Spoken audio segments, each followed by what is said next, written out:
ദൃശ്യങ്ങളാണ് പ്രേക്ഷകർ ഇപ്പോൾ സ്ക്രീനിൽ കാണുന്നത്. സാധാരണ സ്ഥിരം ട്രക്കിങ്ങിന് പോകുന്ന ആളുകൾ തന്നെയാണ് ഇവർ. നാലാം നാളാണ് കണ്ടെത്തിയത്. കഴിഞ്ഞ വ്യാഴാഴ്ച മുതലാണ് GS ശരണ്യെ കാണുന്നില്ല എന്നുള്ള വിവരം ലഭിച്ചത്. ഒരു കൊച്ചിയിലെ IT കമ്പനിയിൽ വർക്ക് ചെയ്യുന്ന ശരണ്യ വീട്ടിലൊക്കെ പറയാതെയാണ് ഈ ട്രക്കിങ്ങിന് പോയതും ബന്ധുക്കൾക്ക് പോലും ഒന്നും അറിയില്ലായിരുന്നു. അവരെ കാണാനില്ല എന്ന വാർത്ത വന്നതോടെയാണ് എല്ലാവരും ഉത്കണ്ഠയുടെ പിച്ചാത്തി മുന്നിൽ ഇരിക്കാൻ തുടങ്ങിയത്. വലിയ മലമുടിയിലാണ് ശരണ്യ ഒറ്റപ്പെട്ടു പോയത് നമുക്കറിയാം. ഇപ്പോൾ സ്ക്രീനിൽ കാണുന്ന ശരണ്യയുടെ ചിത്രം തന്നെയാണ് ഈ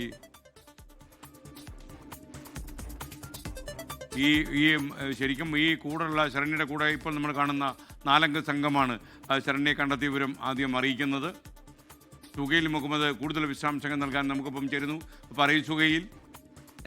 നല്ല ആരോഗ്യക്ഷമതയുള്ളവർക്ക് മാത്രമേ ഈ തടിയന്റെ മോൾ എന്ന് പറയുന്ന മലനിര കയറി ഇറങ്ങാനാകുള്ളൂ. ഏകദേശം 10 തൊട്ട് 15 കിലോമീറ്റർ ദൂരം നടന്നു കയറിയാൽ മാത്രമേ ഏറ്റവും പീക്കിൽ ഏറ്റവും ടോപ്പിൽ എത്തുകയുള്ളൂ. ഇത് നടന്നു കയറണമെങ്കിൽ ഏതാണ്ട് 7 മണിക്കൂറോളം സമയമെടുക്കും. അതുകൊണ്ട് രാവിലെ നടന്നു കയറിയ ശരണ്യ ഏതാണ്ട് വൈകിട്ടാകുമ്പോഴേക്കും അതിൻ്റെ പീക്കിലെത്തി തിരികെ ഇറങ്ങുന്ന ഘട്ടത്തിലായിരിക്കും വഴിതെറ്റിപ്പോകുക എന്നാണ് നിലവിൽ നമുക്ക് അനുമാനിക്കാൻ.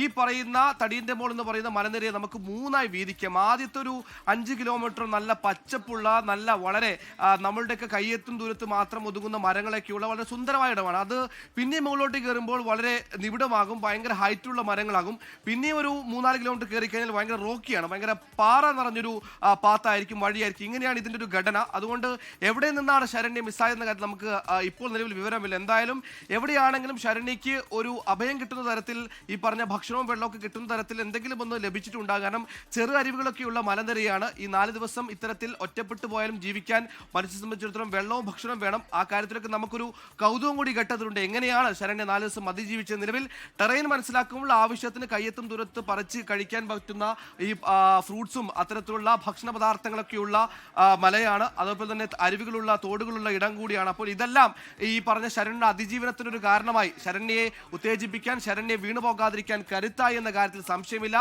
അതിനപ്പുറത്തേക്ക് വളരെ രാത്രിയായി കഴിഞ്ഞാൽ നല്ല മഞ്ഞ് മൂടും. നമുക്കറിയുന്ന പോലെ തന്നെ ഈ കുടക്, വയനാടൊക്കെ ഏതാണ്ട് ആ ഒരു അതിർത്തി വരുന്ന ഇടത്തൊക്കെ ഏതാണ്ട് ഒരേ ക്ലൈമറ്റാണ്, ഒരേ വെതറാണ്. വൈകിട്ടാകുമ്പോഴേക്കും നല്ല മഞ്ഞേറി വരും. ചിലപ്പോൾ അതുകൊണ്ട് കൂടി ആയിരിക്കാം ശരണ്യ രാത്രി സമയങ്ങളിലൊന്നും അത്രയ്ക്ക് അങ്ങോട്ട് പുറത്തേക്ക് ഇറങ്ങാൻ ശ്രമിക്കാത്തത്. ഇപ്പോൾ നമ്മൾ TV-യിൽ കാണുന്ന ദൃശ്യം ശരണ്യെ റെസ്ക്യൂ ചെയ്ത ടീമിനോടൊപ്പം ദൃശ്യങ്ങളാണ്. ആ ദൃശ്യങ്ങൾ കണ്ടാൽ തന്നെ വ്യക്തമാണ് ശരണ്യക്ക് ഒരു പ്രശ്നവുമില്ല, ചിരിച്ചാർജവത്തോടെ തനിക്കൊന്നും സംഭവിച്ചിട്ടില്ല എന്ന മട്ടിൽ അതിജീവനത്തിന്റെ പ്രതീകമായി മാറുന്ന ദൃശ്യങ്ങൾ കൂടിയാണ് നമ്മൾ കാണുന്നത്. 4 പേരടങ്ങുന്ന ഒരു സംഘം, നമ്മൾ നേരത്തെ പറഞ്ഞു 4 പേരടങ്ങുന്ന 4 സംഘങ്ങളായി തിരിഞ്ഞായിരുന്നു തെരച്ചിൽ നടത്തിയത്. അതിലൊരു സംഘമാണ് ഇപ്പോൾ ശരണ്യെ ലൊക്കേറ്റ് ചെയ്തെടുത്ത് നിന്ന് പിക്ക് ചെയ്തിരിക്കുന്ന കൂട്ടിക്കൊണ്ടുവരുന്നത്. ശരണ്യക്ക് നടക്കാനോ അത്തരത്തിലൊരു പ്രയാസവും ഇല്ല എന്ന് കൃത്യമായി സൂചിപ്പിക്കുന്ന ദൃശ്യങ്ങൾ നമ്മുടെ മുമ്പിലുള്ളത്.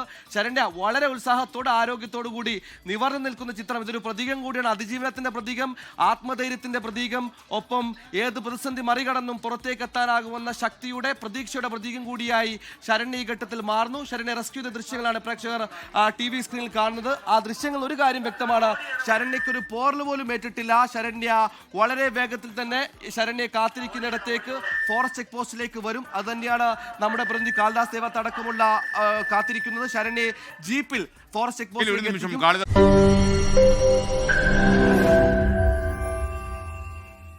ലോകത്തെവിടെയായാലും ഏത് സമയത്തും 24 വാർത്തകളും ഓഗ്മെന്റഡ് റിയാലിറ്റി പാക്കേജുകളും എക്സ്പ്ലെയിനറുകളും വിശദമായി കാണാൻ ഞങ്ങളുടെ YouTube ചാനൽ നിങ്ങൾക്ക് സബ്സ്ക്രൈബ് ചെയ്യാം.